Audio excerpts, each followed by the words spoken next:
जय भीम दोस्तों। जिस जनरेशन के बारे में अक्सर कहा जाता है कि यह जनरेशन किसी भी लायक नहीं है, यह कुछ कर नहीं सकती, उसी जनरेशन ने, इसी जेनजी ने नेपाल की सरकार गिरा दी है। नेपाल के प्रधानमंत्री केपी शर्मा ओली को मजबूर कर दिया है इस्तीफा देने पर। अब वो अलग बात है कि प्रोटेस्ट इस हद तक पहुंच गए हैं कि प्रधानमंत्री के घर पर भी आग लगा दी गई है। नेपाल का पार्लियामेंट भी आग की लपटों में घिर चुका है। फाइनेंस मिनिस्टर को तो सड़कों पर निकालकर जूते से मारा गया। ऐसे में सवाल उठता है कि आखिर कारण क्या है इस गुस्से के पीछे? क्या सिर्फ सोशल मीडिया को बैन करने की वजह से यह सब हमें देखने को मिल रहा है? तो इसका जवाब है नहीं, बल्कि इसके पीछे का कारण और भी ज्यादा गहरे हैं। तो आइए समझते हैं इस वीडियो में 8 सितंबर 2025 की बात।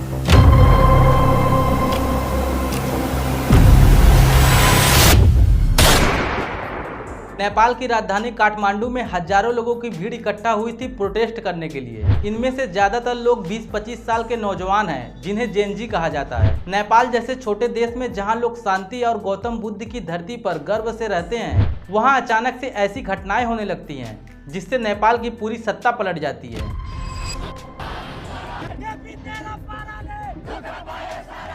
दरअसल नेपाल के सरकार ने कुछ दिनों पहले नेपाल में इंस्टाग्राम, यूट्यूब, व्हाट्सएप और ट्विटर जैसे 26 बड़े सोशल मीडिया प्लेटफॉर्म पर बैन लगा दिया। वहां की सरकार का कहना है कि यह कंपनियां नियमों का पालन नहीं कर रही थी, लेकिन सरकार की यह बात नेपाल की जनता को एक साजिश लगी। Banned by the government, extremely it is against our freedom of speech and they want to control us just like a dictator. और यह तो सबको पता है कि जब जनता की आवाज दबाई जाती है तो जनता चुप नहीं रहती, और इसी वजह से नेपाल का युवा, खासकर जेनजी, सड़कों पर उतर आए हैं। काठमांडू की सड़कों पर हाल ही में जो दृश्य देखने को मिले वह किसी फिल्म से कम नहीं थे। हजारों की भीड़, नारों में गूंजता नेपाल।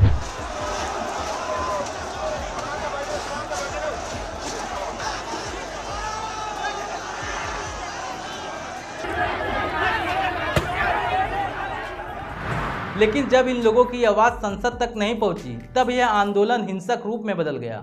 सरकारी इमारतों को आग लगा दी गई, होटलों को जला दिया गया। रिपोर्ट्स कहती है कि अब तक सैकड़ों लोग घायल हो चुके हैं और मौत का आंकड़ा लगातार बढ़ रहा है।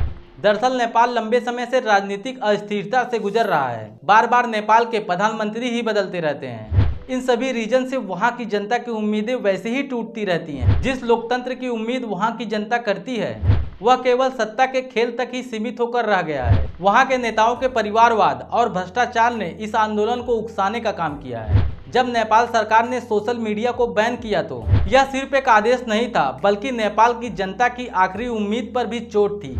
वहां के युवाओं का कहना है कि या तो अब बदलाव होगा या तो सब खत्म। प्रधानमंत्री ओली को मजबूर होकर इस्तीफा देना पड़ा। सेना ने नेपाल की राजधानी काठमांडू में कर्फ्यू लगा दिया। फिर भी नेपाल की जनता अभी भी सड़कों पर प्रोटेस्ट कर रही है। नेपाल अब दो रास्तों पर खड़ा है। या तो यह आंदोलन एक नए नेपाल की नींव रखेगा, या फिर यह सब खून और हिंसा में दब जाएगा और नेपाल फिर से भ्रष्टाचार के अंधेरे में चला जाएगा।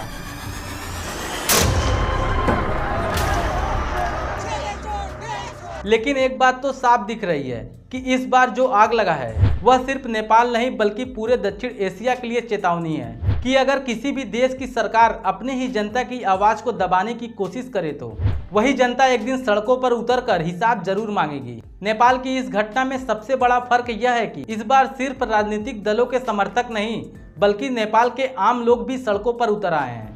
इस आंदोलन का नाम जेनजी प्रोटेस्ट रखा गया है और इसकी अगुवाई नई पीढ़ी कर रही है, जिन्हें हम जेनजी के नाम से जानते हैं। यह वही पीढ़ी है जिसने इंटरनेट और सोशल मीडिया पर खुद को तैयार किया है, जिसने दुनिया भर के लोकतंत्र और क्रांति की लड़ाई देखी है, और जिन्हें पता है कि अगर उनकी आवाज दबाई गई तो उनका भविष्य ही खत्म हो जाएगा।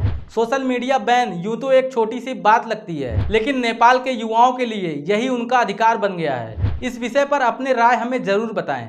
वीडियो अच्छा लगा हो तो वीडियो को लाइक करें, चैनल को सब्सक्राइब करना ना भूलें। मिलते हैं अगले वीडियो में, तब तक के लिए जय भीम, जय भारत।